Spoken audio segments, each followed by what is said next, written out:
With all this quarantining madness going on because of COVID-19, my family and I have fled New York State to our Massachusetts lake house to avoid contact with other people. The lake, which I will not name for safety reasons, has a bunch of houses surrounding it, and in the summer months it's full of boats and people barbecuing and drinking. But right now in late March when I'm writing this, it's kind of a ghost town here, and it's weird seeing it like this here. Anyway, I wouldn't be here writing this if something didn't go wrong, right?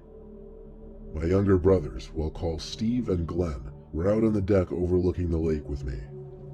We were setting up the table for a game of beer pong, which we invited our dad to play with us so the teams would be even.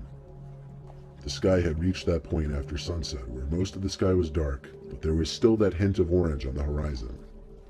The lake was calm and quiet, not a single boat, and all the neighboring houses seemed to be vacant. We're truly the only ones around still. Our deck has a fire pit, so we lit that for extra light as well as heat because it was chilly. The four of us were playing a game of beer pong, when in the middle of it, Glenn grabbed his phone and lowered the music to his portable speaker. He and Steve turned around to look over the deck to the grass below. My dad and I went over to see what they were looking at. Glenn said he heard something below us, and he could see someone walk under the deck. The deck doesn't have a stairway leading down. You have to go inside and downstairs to get down there. So my dad and I went downstairs and out the back door under the deck. There was nobody there. My dad called out a bunch of times to confirm this, and we went back upstairs. The thing is, Steve swore by it as well that he also heard someone speaking from under the deck. Regardless, we cut the game of beer pong short and went inside, making sure to lock the door.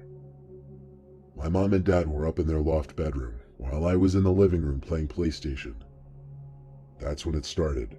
Loud, aggressive bangs on the sliding door. Accompanied with the bangs was a man's shrieks and screams. Sounded like he was screaming for help. The curtain to the door was shut, so I couldn't see who it was, but apparently everyone in the house heard it, because my brothers and parents came rushing to the living room.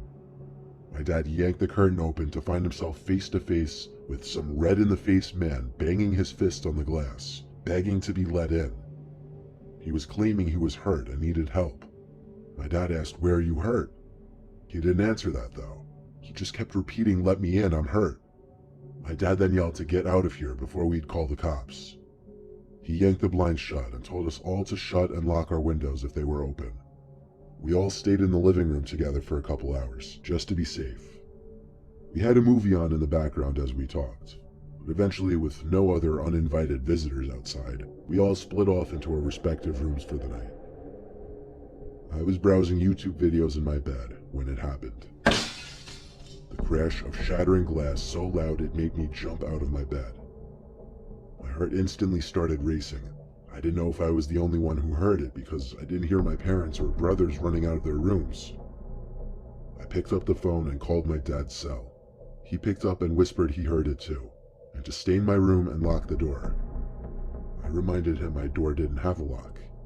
Of course, my room, while the biggest of my brothers, was the one room that didn't have a lock. He told me to hide in the closet and call my brothers while he called the cops. I heard footsteps outside my room in the living room area. I tiptoed to my closet and did my best to quietly open and close the door, but the damn hinges just had to squeak. I sat behind a big plastic bag and texted my brothers, who also heard the noise and each locked their doors. It was the most tense moment of my life in that closet. The bedroom door opened, and I could see through the strips in the closet door someone walk to my bed and sit at the edge of it. He then took off one of his shoes and started shaking it, as if to get something out of his shoe. He put his shoe back on, then his head actually turned to look at the closet door. I felt as though he was looking at me. There was just this silence for the longest time, until he finally spoke, saying, "I know you're in there. I'm sure your family already called the cops. I'm not sure what my next course of action should be." At that moment, I had to decide whether to stay in there or make a break for the door, and I chose the second option.